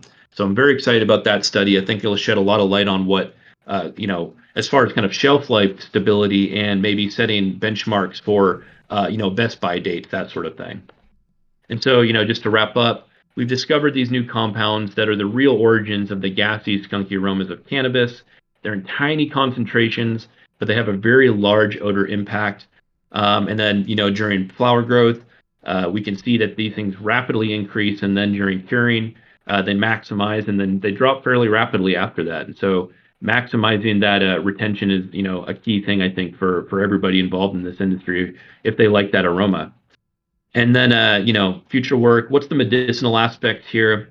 What's the genetic explanation for why the terpenoline-rich varieties don't produce these generally? And what are the other possible VSCs that we haven't detected? And we'll be talking about that probably in our next talk, a whole other subset of compounds in cannabis that produce an entirely different type of aroma that contains sulfur. So, yeah, I'll just thank everybody, and I'll take any sort of questions that the panel has or any of the audience. Fascinating. This is fantastic, man. Cool, thank you. Yeah. So it sounds like the smallest part, if maybe I'm not understanding this 100% correctly, but like the smallest part of the terpene is actually the smelliest, or the ones that are the smallest are the smelliest. Yeah, so based on concentration, more or less, correct. Mm-hmm. So to give you an idea, a lot of terpenes in flower will test maybe at 1 to 2%, something like that. But these compounds are often sub 0.1 ppm. So they're orders of magnitude in lower concentration than the major terpenes that you see. And that's why I've seen so often on social media and just kind of general discussions where a lot of cultivators and breeders will look at these COAs side by side for two totally different smelling flowers, mm-hmm. and say, why do my COAs look identical, but then they smell completely divergent, right? And so these are part of those compounds that testing labs just don't test for right now. That is something we're also doing, is we're developing methodology for traditional gas chromatography systems so that we can port over this sort of testing to testing labs, so that, if you go to a shop in Oregon, you can actually get maybe like a gas factor or a skunk factor on the packaging that, translates this chemical information to a metric that you can actually sit there and, maybe make purchasing decisions on. Mm-hmm. I have a question. So you were talking about the difference in the age and people's reaction to how loud the smell was or what they were receiving, right? And there's been some discussion between what the true terpene profile of a plant is, whether it's the fresh growing, mm-hmm. or freshly harvested, or the actual dried and cured. Did you look into that, and what do you think plays into that? So when we did the study looking at the over time, just the curve, we didn't look at the dominant terpenes. We were just focused on the VSCs because that was kind of the main aspect of the paper. But in the upcoming packaging study, that is essentially the exact sort of thing we want to look into, which is, at week 3, let's say, week 7 of flower, right? What does a panel rate that as far as its aromatic character? And then what does the chemistry say? Then week 8, week 9, however long, the variety has to grow until you have to, harvest it. And then after that, we're going to do multiple sample types as far as the packaging goes. And so we're going to be doing basically Mylar bags, the super popular out there. We'll be doing glass jars because that's also pretty popular. And then we'll be doing Ziplocs. Ziplocs because a lot of people still put their flour just in typical Ziploc bags, right? And we have some early evidence already that Ziplocs are absolutely terrible for retention compared to the other two. And so I think that's like something kind of obvious. A lot of us would kind of already know. But, I think it'll be nice to definitively kind of show, well, what is the rate of decay of not only the terpenes like you mentioned, and then that quality related to those, but also these as well. And so that paper, I mean, I'm hoping we can publish that by the end of next year. That'll be a really nice one, I think, for, end consumers. Okay, well, I'll be patient. Don't forget the good old ball jar. Oh yeah, that's true. Yeah, I mean, the thing is, we don't want the variables to explode too much as far as all the things we want to test. Do these volatilize at low at low humidity, even in low temperatures, like terpenes? Yes. So to give you an idea about volatility so prenylthiol, which is probably the most important one in there, its vapor pressure is about 4 times that of myrcene. So what that means is its rate of off-gassing into the actual atmosphere is probably about 4 times that as myrcene. So I think that's probably contributes to why that skunk and gas aroma can persist so far away, right? You very rarely would probably say, oh yeah, I smell myrcene down the hallway, but you almost definitely will say if somebody has something very loud, down the hall, that it smells skunky, right? And that's because these things have very high vapor pressures. And I think that's the trouble with, the packaging aspect, is that these things want to go into the gas phase. And so maximizing them through growth and then retention during the curing stage, I think there's a lot of research that could be done there as far as varying the curing process, just because, it's so much of an art form still in so many ways. And then you mentioned moisture or maybe like water activity. I think there's going to be some interesting relationships there as well. That's one of the variables we'll probably try to control for. And so it'll be cool to see if there is sort of correlations between that. Yeah, the place I see really people like, especially commercial growers, dropping the ball is even when they do a good job in the initial dry phase, they then store them in these black and yellow bins in places that may be cool, have no humidity control, move them from that place to trimming and back and forth and packaging, all these different phases with no humidity control. And it's really important that you don't just dry with humidity control, you store with humidity and temperature control, move your product from drying to trimming and processing with temperature humidity control, where you keep it with that same temp and humidity control while trimming, and thing back to packaging. Every one of your environments, like you should have an airlock on your facility. Every one of your environments should be completely temperature controlled. Of what make your cannabis the most amazing in all of these touch points and movements between touch points. Yeah, no, I fully agree. And I mean, I think you're right that there probably could be more rigor in controlling those sort of variables. And, I think part of the reason is there's no real hard evidence yet for what is ideal yet, right? And I think that's something that, a lot of people... I mean, there might not be peer-reviewed evidence, but there's a wealth of evidence of what actually works. And I could point to people who have weed that they store for a year plus that's perfect. I could put it right in front of you. So those people would maybe be a good resource for you to create more peer-reviewed evidence, which I understand when we're moving scientifically, we need that to really say a thing is a thing. At the same time, one of the biggest things is the rush for exponential generational wealth and all this bullshit that came into the scene in the last few years. People with the big watch whose dad gave him $1 million to become an entrepreneur pushed a lot of folks aside that actually have this knowledge and have been doing it. What we've seen, and I think Dr. Ian, I'm not sure, but I think you can. You've seen this. I know everybody else on the panel has talked about this. You've seen cannabis quality fall off a cliff. It's because all of these people came in telling us how it was going to be that don't actually understand and didn't take a moment to talk to people who have been doing this as a craft for decades. I'm not trying to be rude in my pushback, but I'm just saying I actually do think that the information is there, and it may not have been formalized yet into studies, but the information is there. Yeah, no, definitely. And, we work closely with cultivators and breeders. And so a lot of that information, they've shared with us. It's just one of those things. I think that it'll be nice to formalize, what exactly works best, right? And you're right that a lot of people do have their art form, and a lot of it might be scientific for many of these. They just keep it close to the vest. But for me personally, I just think it'd be nice to verify, showing curves essentially of these compounds under these different conditions to prove what everybody's saying. And, a lot of, I think what we've published is a lot of people would say, well, no shit, Sherlock. But it's like, well, a lot of people have suspected much of this, but nobody had actual hard evidence, right? And those are two very different things, right? And now that we know the chemistry, we can at least track these things in a systematic way and verify that, hey, yeah, grower A does it better than everybody else or whatnot. So I think and that's when it comes one to of the scientific rigor, you have to start at the start, and so I understand that. Yep. We have to start For at sure. 1, move up to 2, then to 3. So that makes perfect sense. And I'd like to say, I'm not sure if you're aware of Hyphae Labs, but I see Reggie Harris and Hyphae Labs some really cool things on the mushroom side that are kind of analogous to this in testing mushrooms for drop-in potency of psilocybin and psilocin over 6-month and 1-year periods, and also doing stems versus caps potency testing.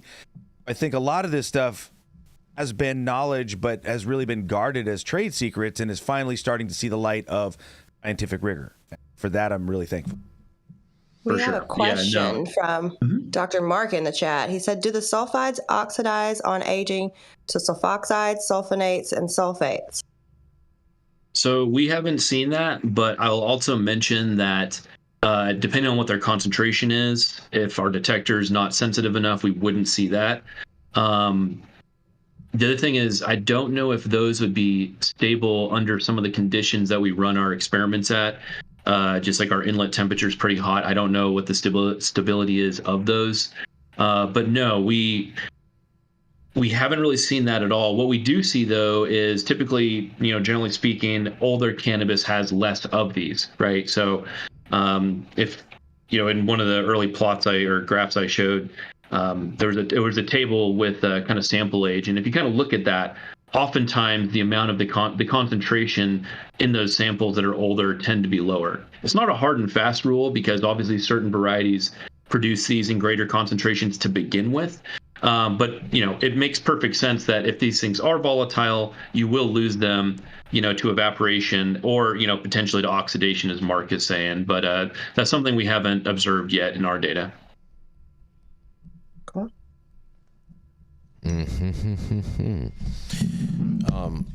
Oh, son of a bitch. Oh, son of a bitch. That's not scientific. No, sorry. My headphones are falling off. I was listening too hard. In Cannabis Science musical chairs, I guess I lose because I have to jump and actually go to work. I love you guys. Much love, Dr. Ian, Mathieu please St. come on Germain. again. I really enjoy your talks, and I'm really hope to see you putting some scientific rigor behind quality of cannabis, because again, I think this is what we really need to be shouting from the rooftops about. As the thing that got me into cannabis and that really keeps me moving with the plant is my love for the sensual experience, the look, the smell, touch, taste, and then the actual experience of getting high. Love you guys. I'm going to jump. Jason, Jenny, love you guys. Cool. Dr. Ian. Much love. Thank you so much, Mathieu St. Germain.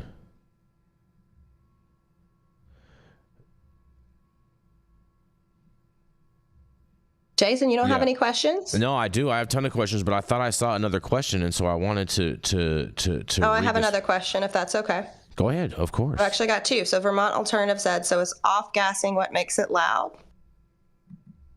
Yeah, I think so. In order for our noses to detect something, it has to be in the gas phase, right? And so that's basically what you're smelling when you either stick your nose in a jar or, again, if it's kind of seeping out of a container that's not airtight down the hallway.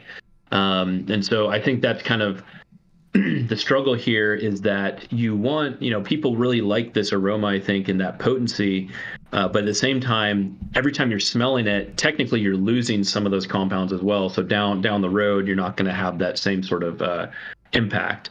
And that's why I think really on the cultivation side, if people want this aroma, breeding for this specific analyte as a target could be very valuable, right? Where if you breed up, a bunch of phenos or something, and then you're able to quantitatively measure, okay, this one over here has the greatest concentration of these compounds, well, then now your starting point is higher, right? And so as it ages, you're most likely going to have a sort of enhanced sort of aroma potency over time versus pheno or a variety that might have less aroma potency or to begin with, lower concentrations. Awesome. And Ben LeBone from Deschedule Now says, is aroma the chemical pathway to establish medical efficacy and support opportunities to cure disease? I don't know. That's a tricky question, I think. What I will say is it definitely dictates sort of preference. But preference doesn't necessarily correlate into efficacy within the body. The one thing we are doing is looking at these, I'd mentioned, in relation to certain ailments with the university. That's hopefully will be published, in the next year or so. And so, maybe that'll shed some light here. But I'll mention, I think to some degree there might be correlation, but remember, correlation doesn't equal causation, in the sense that I think a lot of folks will say that, really fresh, really potent cannabis works better for them than something that's super old and, lacking any of that luster. And so whether or not these compounds are the reason for why they might provide enhanced benefits for a user, I don't know if that's the case, but they might be a good indicator for other things that are still present when it's fresh versus not fresh. And so in that regard, it might be kind of like a corollary to what the actual sort of medical applications might be at that point. Okay. And then Rico was asking if gassier strains have a higher propensity for mold growth. Oh, that's a great question. I have no idea. That's super interesting. I'll mention something that's kind of cool that recently I'm writing a white paper right now looking at neem oil, because a lot of people use neem in the context of cannabis cultivation. And what's really interesting about this, we ran some neem oil on our GC the other day, and there's actually quite a bit of volatile sulfur compounds in neem. And I think if anybody has ever used neem, it has a very specific sort of scent. It doesn't really smell good to me, but it's very potent, right? And guess what? VSCs, just like in cannabis. But the reason I'm bringing this up is that a lot of people use neem because of the insecticidal or pesticidal sort of, the natural properties that it has. But what's really fascinating is that a lot of people attribute that to some of the larger compounds that are in neem oil. But it turns out that folks have actually looked at these volatile sulfur compounds in neem oil with respect to their own insecticidal sort of properties. And even the VSCs showed some sort of activity against certain types of pests. And so I thought that was so fascinating, because basically what that means is that neem oil, it's not just the azadirachtin, the main component that people focus on to make it insecticidal, but actually these VSCs might sort of influence it. And so wondering whether or not these VSCs can influence pests or maybe mold or fungi, what have you, I think it's a really interesting question. And I think there's opportunities there for looking at these compounds kind of in isolation with regard to activity against specific maybe fungi or that sort of thing. So that's a great question. I just don't have an answer to it, but would be very interesting to figure out. Awesome. Have you done any studies with these terpenes? Because I'm willing to bet that there's a big difference between the type of terpenes from the same flower, whether it's grown indoors or outdoors, Dr. Ian. Because I mean, I've never seen a study doing that very rigorously, at least for these VSCs. I mean, nobody's really done that because they're so newly discovered.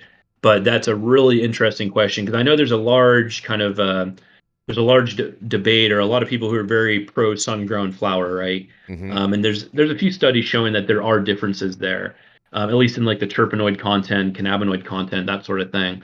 But nobody's looked at these VSCs yet, and I think that would be a really interesting avenue of research to pursue, because that could further bolster the sun-grown argument, right? Like, is sun-grown truly better in the context of louder flower? It would be a really interesting study to do. Well, at the same time too, because I'm a big believer that outdoor flower decays at a much faster rate as indoor flowers do, as long as both are stored properly.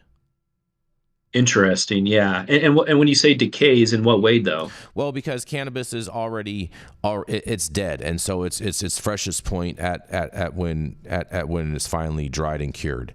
Other than that, it's basically a dead organism and is constantly decaying, just like a human body would over time.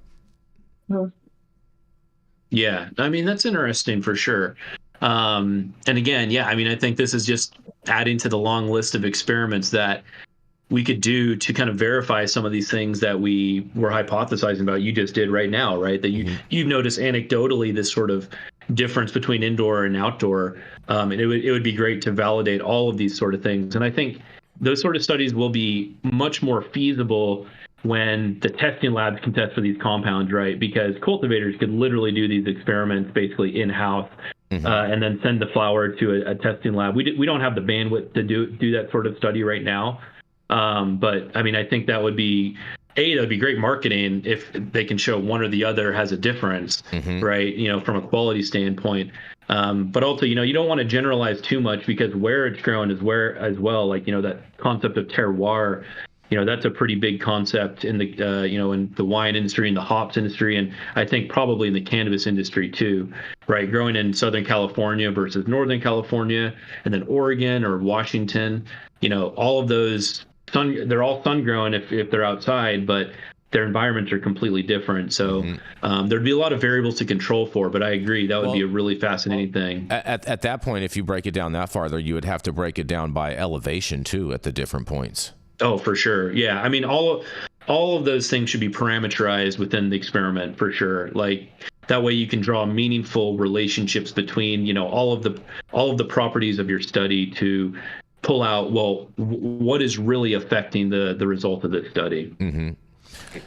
With now also too, I would imagine that it would work the same way, and we could go down another like that, because I'm a believer that outdoor is generally better for making hash, whether that's rosin or BHO or any of that. I'm a believer that's because I feel like outside something different happens with the terpenes than inside. But as far as for actual smoking of flower, I'm a big indoor all day fan, and I just feel that the plant doesn't experience enough of the roughness that the environment creates in an outdoor situation, and so it kind of like has like this perfect life and the perfect climate and the perfect temperature, and every day is perfect, and so that enables that to preserve longer. Yeah, I mean that's another interesting observation you have. I mean rosin, I mean that's one of our favorite matrices to measure just because it's concentrated relative to flour, right? And so we can actually see more stuff when we measure rosin versus flour. But, you know, one of the things, and this would be a great parameter to track, to be honest, I'm glad you asked this, is, you know, how was the flower grown, right? Was it grown indoor? Was it grown outdoor? Because if we can track that parameter, actually, over time, we can probably pull out some relationships between, you know, these sort of concepts that you're mentioning here. So, yeah, that's actually a great point. I'm going to write that down. Amazing. I mean, I think that makes sense, right? Because we use outdoor flower traditionally for concentrates because the cost of production, right? It's easier. You can create more mass, whatever. What? That's another reason. Yeah, that's the main reason, right? It's cost of production. Yep. But also, if you're looking at terpenes, those are the plant's natural protection system, right? So, like, you're not going to have necessarily the same conditions indoors. It's not going to have certain bugs attacking it that it's going to need to produce certain terpenes to repel, et cetera, et cetera. So maybe that's worth looking into. Well, I think it still produces the same level of the terpenes and the protectant, but like that, and that's why I think, like for concentrates, like some outdoors are always a lot terpier than the indoor version of them, is because it's not producing specific ones because it's not feeling those threats. So, like in essence, those muscles aren't being used because there's nothing there for them to do. Yeah, like you didn't put your sweater on because it wasn't cold yet. Exactly. Yeah, and that opens up another can of worms in the context of what stress is good and when, right? Because, you know, stress on plants can actually maybe potentially lead to greater production of certain volatiles, right? And so, I mean, there's just so many questions, you know, knowing this chemistry that we could ask and so many variables we could try to test. But one thing we did a while back was looking at basically nutrients in the context of increasing these concentrations. And so we were using potassium sulfate, which it's a sulfur source. And so we were thinking that excess potassium sulfate might lead to more VSC production, you know, in the experimental plants versus the controls.